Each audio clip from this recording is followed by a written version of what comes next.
Covid संक्रमित बच्चों के इलाज का प्रोटोकॉल तैयार हो चुका है देश में। जल्द बच्चों के इलाज की गाइडलाइन सरकार जारी करेगी।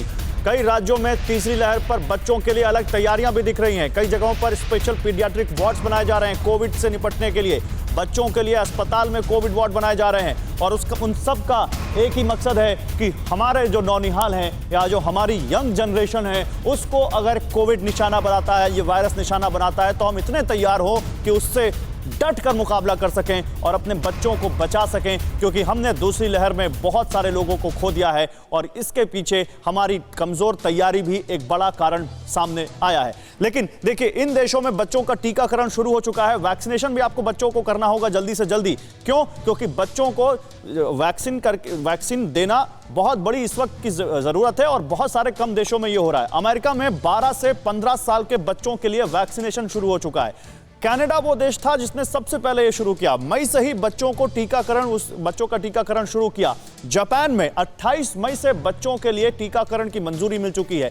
इटली में भी मंजूरी मिल चुकी है। इसके अलावा दुबई में भी टीका लगाया जा रहा है बच्चों को। सिंगापुर में बच्चों का टीकाकरण शुरू हो चुका है और ये देश तैयारी कर रहे हैं बच्चों को बचाने की। तो हमें भी इसमें आगे आना पड़ेगा। हमारे ट्रायल्स हो रहे हैं लेकिन अभी तक टीकाकरण नहीं शुरू हुआ है। टीकाकरण पोलैंड में भी जारी है बच्चों का और इसके अलावा स्विट्जरलैंड में भी मई से ही बच्चों का टीकाकरण हो रहा है। नॉर्वे में भी टीकाकरण हो रहा है बच्चों का और आप रोमानिया की बात करें तो वहां भी टीकाकरण शुरू हो चुका है। लिथुआनिया में हो रहा है, हंगरी में हो रहा है। इन सब देशों में बच्चों का टीकाकरण हो रहा है। कुमार, तो दो चीजें देखिए, एक तरफ बच्चों के इलाज के प्रोटोकॉल की बात है जो सरकार ने तय कर दिया है, जल्दी गाइडलाइंस आ जाएंगी, और दूसरा बच्चों का वैक्सीनेशन। इन दोनों पर क्या जानकारी है? देखिए, जहाँ तक बच्चों के वैक्सीनेशन की बात करें तो देश में 3 सेंटर बनाए गए हैं। AIIMS Patna, AIIMS Delhi. AIIMS Delhi ने गौतम बुद्ध नगर के जो पीजीआई हॉस्पिटल है बच्चों का, वहाँ पे उन्होंने एक टाई अप किया है। और तीसरा जो है नागपुर। इन तीनों जगहों पर बाकायदा ट्रायल शुरू हो रहा है, जिसमें कि एम्स पटना में ट्रायल शुरू हो चुका है। 2 जगहों पर ट्रायल शुरू होना बाकी है।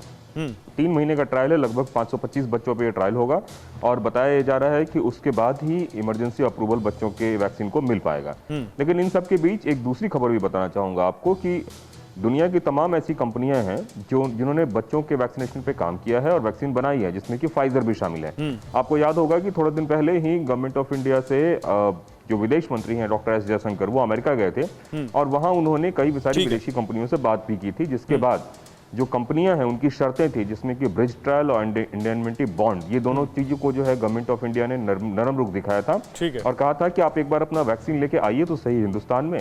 तो जो सूत्रों से जानकारी मिल रही है कि फाइजर जो है वो बच्चों की वैक्सीन लेके हिंदुस्तान में आ सकता है और बड़ी तादाद में, तकरीबन एक अच्छी खासी आबादी है हमारे देश में बच्चों की, उनको वो वैक्सीन लगाया जा सकता है। तो बच्चों की वैक्सीन पे तो ये काम चल रहा है। जहां तक प्रोटोकॉल की बात है तो आयुष मंत्रालय और केंद्रीय स्वास्थ्य मंत्रालय दोनों तरफ से जो है बच्चों के लिए प्रोटोकॉल बन रहा है।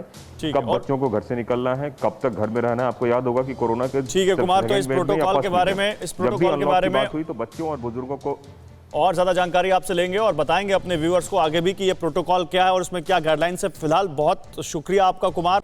परवाह देश की, सोमवार से शुक्रवार रात 10 बजे TV9 भारतवर्ष पर।